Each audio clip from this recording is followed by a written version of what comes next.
La Gastroteca con Ana Plaza. Bueno, ya que vamos acercándonos a Semana Santa, nos vamos a poner un poquito espirituales y vamos a hablar un poquito de mezclando un poco de conceptos, así ya me iréis entendiendo. Bueno, comer y beber al fin y al cabo son actos esenciales para la vida y lo hacemos todos los días, varias veces al día, casi sin pensar. Pero es verdad que detrás de ese gesto, que es aparentemente muy sencillo, hay una gran amalgama de cosas, una compleja relación entre la necesidad de comer, el placer que nos da la comida, la cultura, la sostenibilidad y para algunas personas también pues la parte espiritual. Porque alimentarse es algo natural, es imprescindible, pero también nos da pues un disfrute.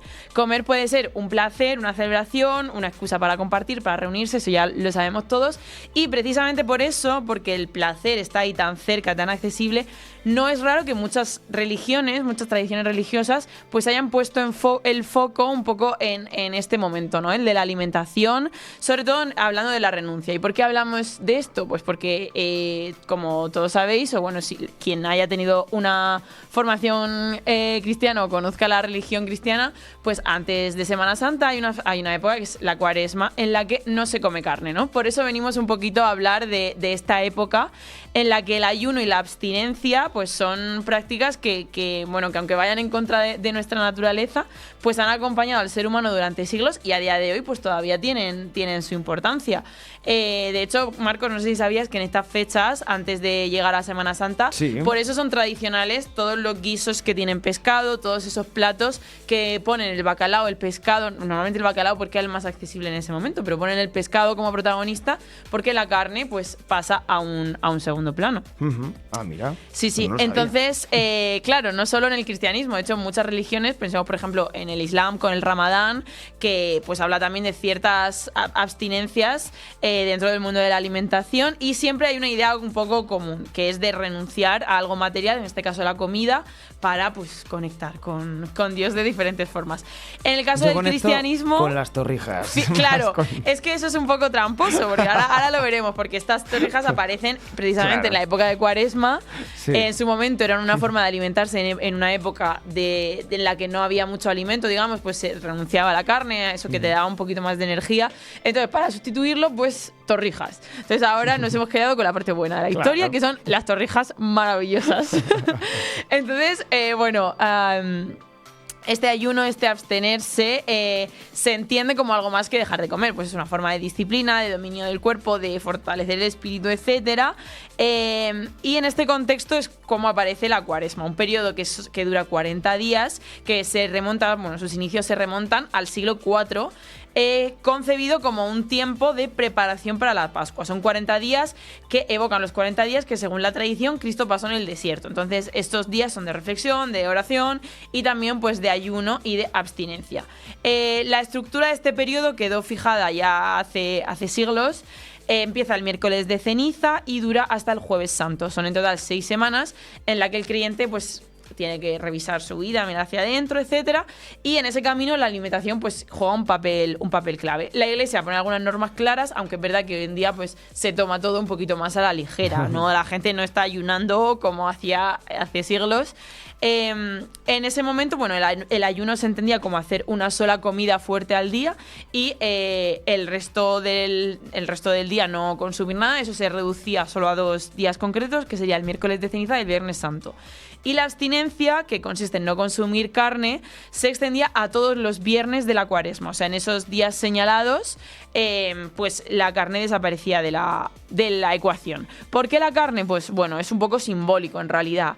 La carne ha sido un alimento que ha estado históricamente pues muy asociado al disfrute, a la abundancia, pues incluso al estatus, porque pues al final eran los alimentos más caros de producir, más caros de comprar, y por eso era un símbolo de lujo y de disfrute. Renunciar a ello pues no era solo cambiar el menú y ya está, sino pues renunciar a un placer, algo deseado, que era en este caso pues la carne en diferentes recetas. Y hacerlo precisamente el viernes, que es el día en el que se supone que murió Cristo, pues es esa idea, ¿no?, de acercarse a Dios. Pero claro, la teoría y la práctica pues no siempre han ido de la mano, sobre todo cuando hablamos del mundo de las religiones. A lo largo de la historia pues no todos han vivido la Cuaresma de la misma manera.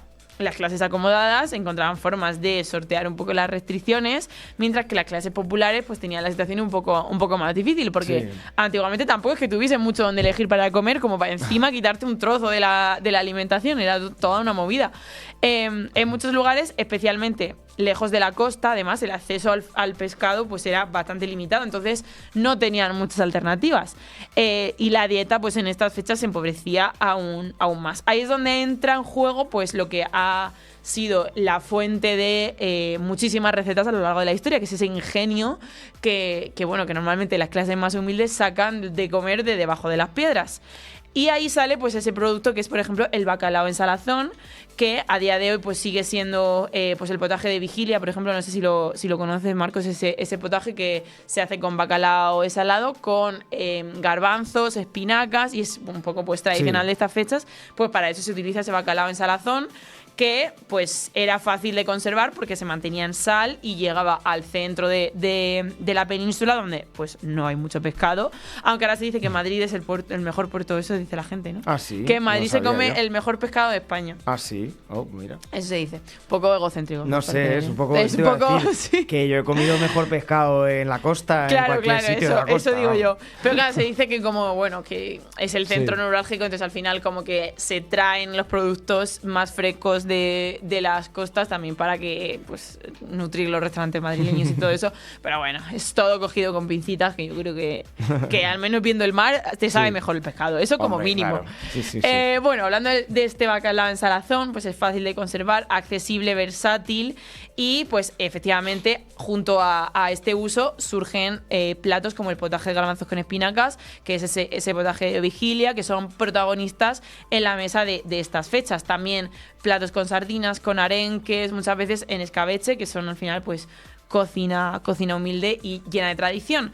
Pero bueno, en este sentido, hablando de la Cuaresma, hay algo que me ha parecido muy curioso, que es la bula de carne. ¿Qué significa esto? Que durante ciertas épocas la Iglesia permitía, previo pago, a cambio de unos dineros, una dispensa que relajaba las restricciones alimentarias. Con este indulto, pues la abstinencia se reducía a unos pocos días y la gente, pues, como que si tenía este indulto, digamos, de la Iglesia, podía decir, bueno, yo me libro, yo no tengo por qué dejar de comer carne, yo puedo comer porque a mí me ha dejado la Iglesia. Privilegios. Privilegios, nena. Entonces, para muchos era una forma de hacer pues más llevadero este periodo, pues que en algunos casos, pues imagínate estar 40 días sin comer carne, pues podía ser muy exigente para algunas personas, aunque se puede, sin ningún problema. Pero esta gente era caprichosa y quería todos los días. Aún hoy aparece este término en ocasiones concretas y eso también me ha parecido muy curioso, y es que cada año el arzobispo de Valencia firma una dispensa para todos los valencianos, para todos los creyentes valencianos, para que se pueda consumir carne el viernes de Fallas, para poder celebrarlas, pues las fiestas de la ciudad, pues como con todas las de la ley, pues el arzobispo de Valencia entrega así de gratis y dice, vosotros tenéis la libertad de comer carne en estos días. Viernes de Fallas, que es el previo a Semana Santa, entiendo. Efectivamente. Bueno, claro, sí, bueno. Hoy es... De hecho, las fallas, ¿cuándo acaban? Creo que acaban este fin de semana, Acaban este ¿no? fin de Hoy semana, sí. Es la crema hoy. y todo eso. Eso. No sé si sí, es hoy no mañana, lo sé. pero sí, creo que es hoy. Sí, Esta semana acaba. Pues el último viernes, Ajá, eso es. sí. El último viernes antes de Semana Santa, sí, es cuando se daría esta bula. Es verdad, pues eso, que hoy en día las cosas ya han cambiado, la práctica del ayuno y la abstinencia pues se ha relajado mucho y es algo pues un poco más simbólico. Pero aún así, pues la Cuaresma sigue teniendo un significado. Aunque no todos la vivan pues desde ese punto de fe, también nos trae otros platos, como hemos hablado de las torrijas, esos postres que en muchas ocasiones tienen los pestiños, por ejemplo, los buñuelos son platos calóricos que utilizan al final harina y poco más, harina, agua y azúcar, que son alimentos muy humildes y muy baratos que en ese momento pues se permitía el consumo y por eso han llegado hasta el día de hoy estas recetas que hoy son pues la delicia, ¿no? De todo el mundo. Todas sus variantes, que también hay, variantes. que hay un montón de variantes de todas estas cosas. Sí, yo sí. alucino. Ya nos adentraremos ya de fondo en el tema de torrijas la semana que viene, porque hay de todo. Como igual que cuando hablábamos de las fiestas navideñas y sus postres, la gente hace cosas muy raras. Inventan. Invente. Pues hay todo, desde torrijas saladas hasta, bueno, de todo. Ya no entraremos en eso. Bueno, a ver. Volviendo al tema de la carne, que es el tema que nos ocupa hoy. Es un poco donde esta tradición que hemos ido hablando pues se encuentra con la realidad de hoy en día. Porque hablar de carne no es solo hablar pues de cultura, de religión y etcétera, sino también hablar de economía, de hábitos de consumo y del acceso a los alimentos. Porque en España, bueno, ya sabemos que en España nos gusta en general, somos un país bastante carnívoro. De hecho, a pesar de las subidas de precios que hemos notado todos en el súper y en el bolsillo, Sí. el sector cárnico en España ha mostrado una evolución positiva en 2025.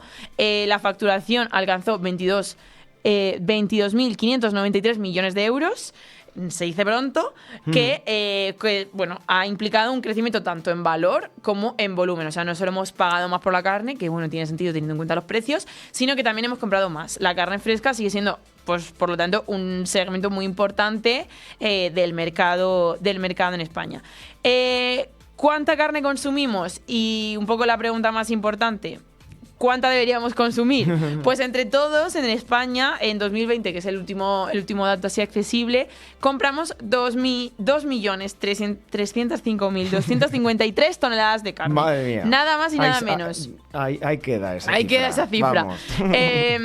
Si hacemos caso a las recomendaciones del Fondo Mundial de la Investigación del Cáncer y del Instituto Estadounidense para la Investigación del Cáncer, compramos el doble de lo que está aconsejado. Bueno. El doble, nada más y nada menos. Ambos organismos recomiendan no consumir más de medio kilo de carne a la semana. O lo que es lo mismo, 26 kilos al año. Y los españoles, con esos más de 2 millones de toneladas que he dicho, tocamos así a toca-teja, en plan, así dividiendo, a casi 50 kilos por habitante al año. O sea, Madre el mía. doble de carne de la que está recomendada que consumamos. Entonces, bueno, es un dato a tener en cuenta, que bueno, que la carne es importante para mucha gente y para la dieta de mucha gente, pero a veces se le da más importancia de la que podría tener. Que bueno, también, viendo los precios de ahora, es Eso te iba a casi decir. nos vamos a cuaresma todo el año. Barato no sale. Comemos carne una vez a la semana y ya ancha está. Castilla. Bueno, estos datos conviven pues con esa realidad, ¿no? Que la del precio. Cada vez más familias tienen dificultades para acceder a productos como la carne o el pescado. De hecho, este año un 40% de los hogares, en una encuesta que hicieron pues, a población española, un 40% de los hogares reconoce tener problemas para comprar carne y pescado fresco con regularidad. Entonces, al final, esto ha llevado a una preferencia por carnes más asequibles, como es, por ejemplo, el pollo, que es el más consumido en España. El cerdo también, que bueno, es un poco más barato, que estos dominan el mercado frente a otras opciones que son más caras, como es el vacuno o el cordero, que es verdad que forman parte de nuestra tradición, pero que no da el bolsillo. Que la cosa no está para pa despilfarros, la verdad. Incluso hay diferencias territoriales en quién come más carne y quién come menos. Hay comunidades donde el consumo de carne es más elevado, es el caso de Castilla y León, de Navarra o de Aragón, que son zonas en las que hay un consumo de carne bastante elevado. Y si vas a un restaurante de allí se nota, ¿eh? Porque como no te comas un huevo a la plancha, no hay nada que no sea carne. Madre mía. Y mientras que otras, por ejemplo Extremadura o Canarias, tienen unas cifras más bajas. Bueno, que al final son factores económicos, culturales, geográficos, sociales, de todo tipo, que hace que consumamos más o menos carne. Tú, Marcos, ¿eres de los que comen? ¿Te gusta tener tu momento de un capricho cárnico o no? A ver, de vez en ¿no? cuando, un solomillito, algo en plan, un poco más así. Un poco más claro. así, ¿no?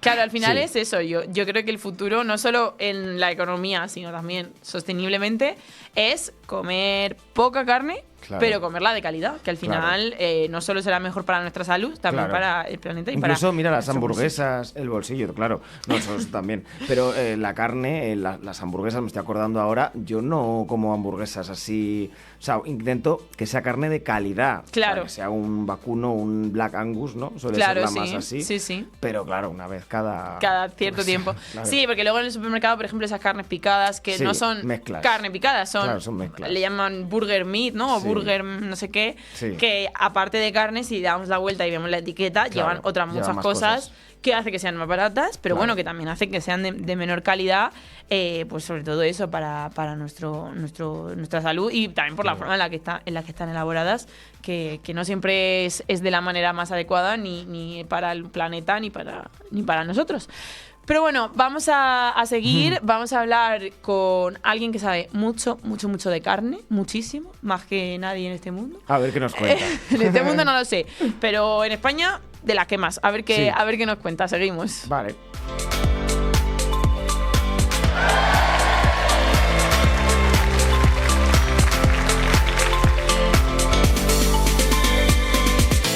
Cuida tu alimentación para una vida saludable con la Gastroteca, con Ana Plaza.